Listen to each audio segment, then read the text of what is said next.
기대해 나에게 주신 하루를 때론 피곤하고 일어나기 싫고 널 깨우는 알람 소리에 짜증도 나겠지만 안녕하세요. 오늘도 푸른 말씀 김경호 목사입니다.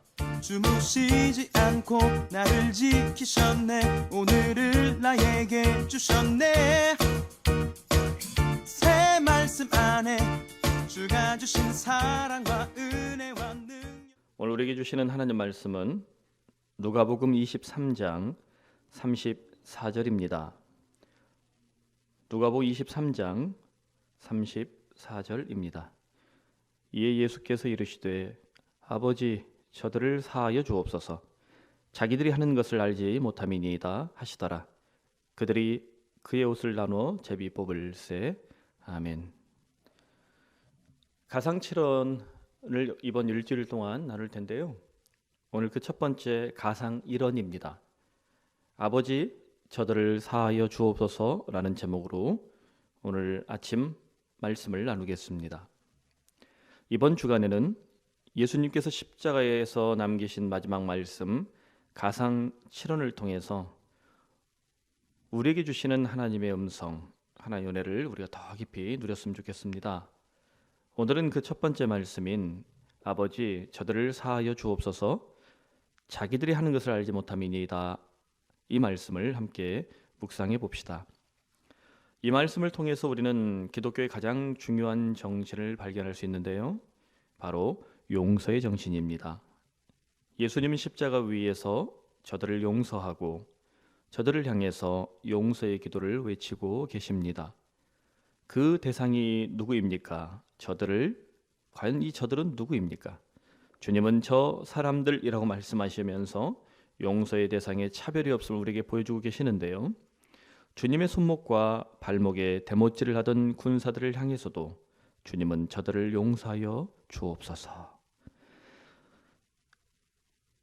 예수님을 십자가에 못 박아 죽이라고 판결을 내렸던 로마 총독 빌라도를 향해서도 주님은 저를 용서하여 주옵소서. 세 번이나 예수님을 부인했던 베드로를 향해서도 저를 용서하여 주옵소서. 대제사장들과 사례들인 공회를 향해서도 주님은 저들을 용서하여 주옵소서. 정말 안타깝게도 주님의 제자였지만 예수님을 배신했던 배신자 가룟 유다까지도 하물며 주님은 저를 용서하여 주옵소서. 십자가 앞에서 모욕하는 유대 군중들을 향해서도 주님은 저들을 용서하여 주옵소서라고 용서의 대상에 차별이 없는 기도를 하고 계십니다. 왜 주님은 저들을 용서하실까요?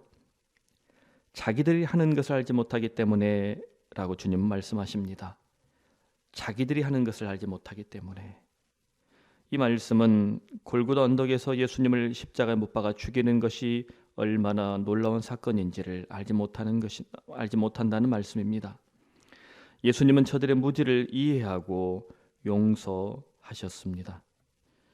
여러분, 만일 누가 뺨을 때리면 어떻게 하겠습니까?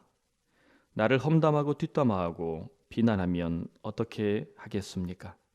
사실이 아닌 경우 우리는 분노하고 반격할 것입니다. 가만히 참고 있으면 더 공격하는 못된 본성이 인간에게 있기 때문에 정당한 대응을 하는 것이 나쁜 것은 아닙니다. 그럼에도 불구하고 주님은 어떻게 대응하라 말씀하십니까? 저들을 이해하고 용서하는 정신을 지켜야 한다라고 우리에게 말씀하십니다. 저들을 이해하고 용서의 기도를 한다면 우리의 십자가는, 주님을 향한 우리의 간절한 믿음은, 우리의 인생은 결코 흔들리지 않을 것입니다. 그렇다면 왜 우리는 용서의 정신을 지킬 수 있을까요?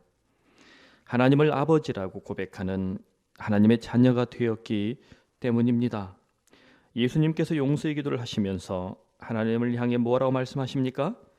아버지라고 고백하고 있습니다. 주님께서 아버지라고 고백하셨기에 우리들도 예수님을 믿고 하나님의 자녀가 된 이후 하나님을 향해 고백할 때 항상 뭐라고 고백하시나요? 하나님 아버지. 하나님 아버지, 이것이 정말 놀라운 신앙 고백의 출발점입니다. 하나님이라고 말할 수 있는 사람은 정말 많지만 하나님을 아버지라고 고백할 수 있는 사람은 믿는 신자들입니다. 하나님을 아버지라고 고백하면서 여러분 어떻게 타인을 저주할 수 있겠습니까? 하나님을 아버지라고 고백하면서 어떻게 이웃을 험담하고 쉽게 뒷담화할 수 있겠습니까? 하나님을 아버지라고 고백하면서 어떻게 사람을 미워하고 죽일 수 있겠습니까? 예수님은 마태복음 18장 21절에서 22절 용서하는 방법을 우리에게 가르쳐 주셨습니다. 70번씩 7번이라도 용서하라. 70번씩 7번이라도 용서하라. 숫자로 표현하면 70 곱하기 7입니다. 490번. 야, 어떻게 이렇게 용서할 수 있을까? 이것은 거룩한 과장법처럼 들립니다. 이런 심정으로 용서할 마음을 가지라는 것이죠. 특히 히브리 숫자에서 7과 70은 완전수를 말합니다. 7 곱하기 10도 완전수인데 거기에 또 하나의 완전수 7을 곱하고 있으니 완전수에 완전수를 곱해서 우리에게 강조하고 있습니다. 무슨 말입니까? 정말 완전할 정도로 하라는 거예요. 하나님의 자녀가 된 우리는 이미 하나님께 완전한 용서를 받았기에 우리들도 용서의 달인이 되기 위해 노력해야 한다는 말입니다. 여러분 주기도문에도 강조하고 있지 않습니까? 나에게 죄 지은 자를 사하여 준 것 같이. 그 다음에 어떻게 나오나요? 나의 죄를 사하여 주옵소서. 나의 죄를 사하는 것만이 중요한 것이 아니라 용서의 기도, 나에게 죄 지은 자를 용서해 준 것 같이. 용서의 기도는 이처럼 개인적인 동시에 공동체적인 것입니다. 용서는 1대1로만 끝나는 것이 아니라 교회 공동체가 혹은 가정 공동체가 또 혹은 우리 푸른손 소그룹이 여러 성도들이 모여서 함께 공동체로도 나눌 수 있는 정말 놀라운 은혜인 것입니다. 나 혼자 잘해서 끝나는 것이 아니라 죄 사함을 받은 하나님의 자녀들은 더불어 함께 공동체적으로 위대한 용서를 끊임없이 지켜내야 합니다. 그런 교회라면 서로가 서로를 이해하고 또 서로가 서로를 용서하고 그러면서 더 깊이 살아가는 공동체라면 그 공동체에 들어온 다른 사람들, 새로운 사람들 어떻게 되겠습니까? 모두 이와 같이 예수님의 말씀 앞에 위대한 용서의 사람들이 되지 않겠습니까? 그러므로 오늘 내가 용서해야 할 사람이 있는가? 또한 내가 용서받아야 할 사람이 있는가? 가상칠언 중 제1언을 이 첫 번째 말씀을 묵상하면서 그리스도를 기억합시다. 어떻게 해요? 예수님의 피가 뚝뚝 떨어지는 십자가 앞에서 나를 용서하고 가족을 용서하고 형제와 자매를 용서하고 이웃을 용서하며 더 나아가 정말 힘들지만 원수까지 용서할 수 있는 근사한 그리스도인이 되기를 축원합니다. 아멘. 코로나19 사태를 위한 공동체 중보기도 제목입니다.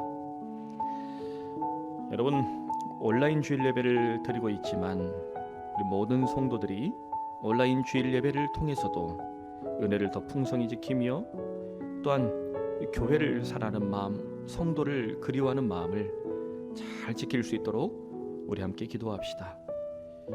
그리고 코로나 바이러스가 속히 잡혀서 안정이 되어서 하루속히 우리가 함께 모여드리는 공동체 예배가 회복되게 하여 주시옵소서. 지금 10,000명이 넘는 바이러스 감염 및 또 확진자들과 가족들의 건강과 생명을 주님 지켜 주시옵소서. 코로나 바이러스 백신 및 치료제 개발이 하루속히 이루어지게 하여 주시옵소서. 우리 시간 교회 예배 회복과 또 코로나 바이러스 문제 해결을 위해서 우리 주님 앞에 오늘 아침 간절히 중보 기도의 자리로 나아갑시다.